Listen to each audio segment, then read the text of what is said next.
Well, hello everybody. As you've heard, my name is Colleen Boland, and I'm a retired military veteran who proudly served my country for 17 years, first in the Army and then in the Air Force, where I served in the White House National Space Council. I retired as a Senior Master Sergeant. As a native, I'd first like to welcome you to Corning. This is my beloved hometown. And I was born right here in 1956 in what used to be the Corning Hospital, and I graduated in 1974 from what used to be the old Corning Painted Post East High School. My mom worked at what was then known as Corning Glass Works, and my dad was a reporter and then city editor at the Corning Leader. I played softball in many of the backyards and in all the city parks in this town. And I learned to parallel park on this very street. And so thank you, citizens of Southern Tier, for a better Southern Tier, for bringing us together at Representative Tom Reed's office here in Corning. We are standing in New York's 23rd Congressional District, and this is the district's main office. And so this is the right place for us to hold this rally.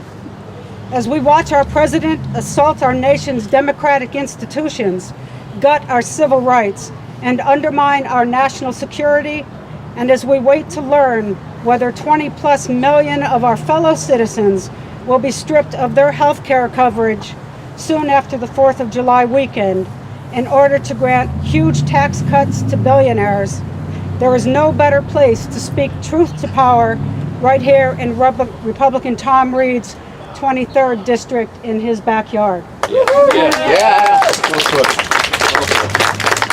Tom Reed was the very first member of Congress to endorse Donald Trump's campaign for president.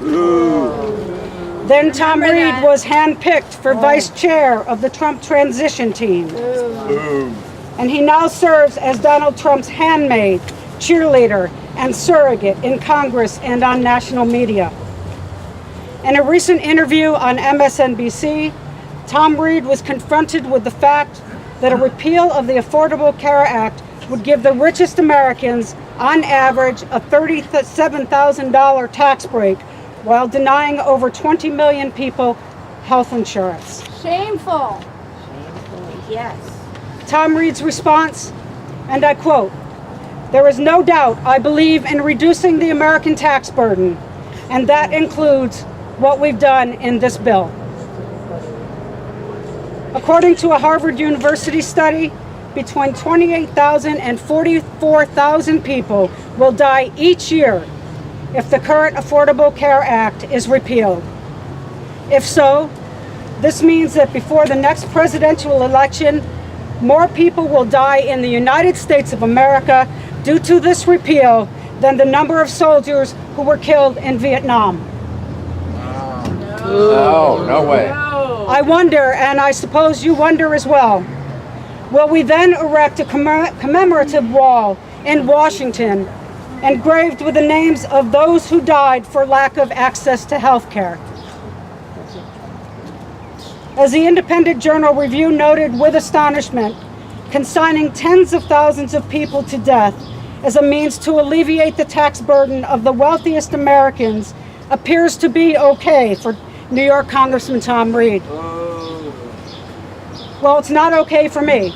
Not okay for us. Me neither. No. Two-thirds of nursing home bills and half of all childbirths are paid for by Medicaid, placing access to health care out of reach of our most vulnerable citizens, targeting pregnant women, infants, elders, and the disabled is not an American value. That's not why I put on a uniform. That's not why I serve tours of active duty in over 20 nations around the world. And let's be clear, American veterans themselves, including those who have become disabled while serving our country, are in Donald Trump and Tom Reed's crosshairs. Under Trump Care, more than 400,000 veterans will lose Medicaid coverage. 1.75 million veterans will see their health care thrown into crisis, and 7 million may lose tax credits. Trump's proposed budget, also championed by Tom Reed, will further hurt veterans dependent on programs like Meals on Wheels.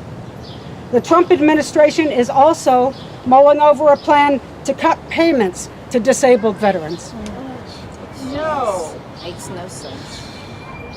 As votevets.org points out, veterans are under assault on multiple fronts from the Trump administration.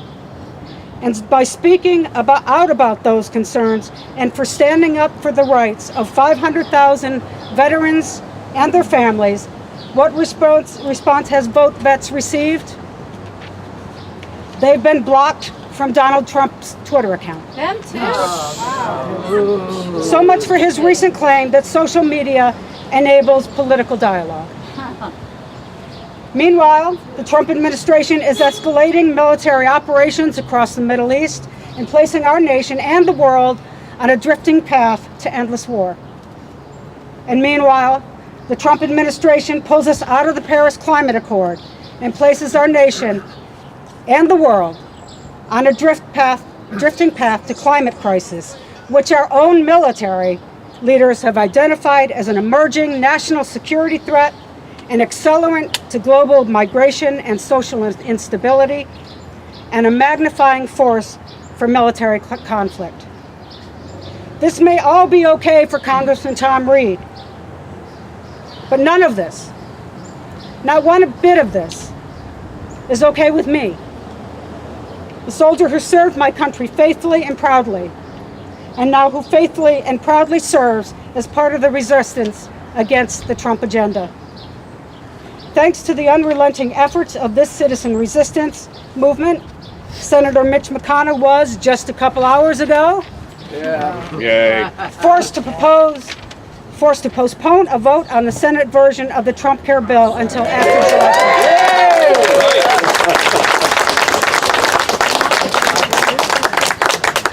4th. And speaking of July 4th, I've never approached an Independence Day with such a heavy heart.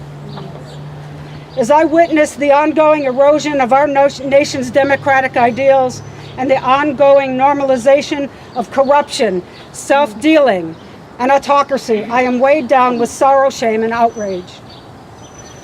But the weight of my own convictions, my belief that we must stand up in the face of injustice, is greater than these. What keeps me fighting and what brought me here today is a spirit of opposition that, against all odds, made Mitch McConnell retreat today.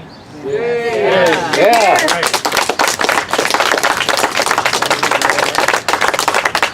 And to the tyrant Donald Trump and his special pet Tom Reed, know that the resistance will not rest or falter until we see you in full retreat as well.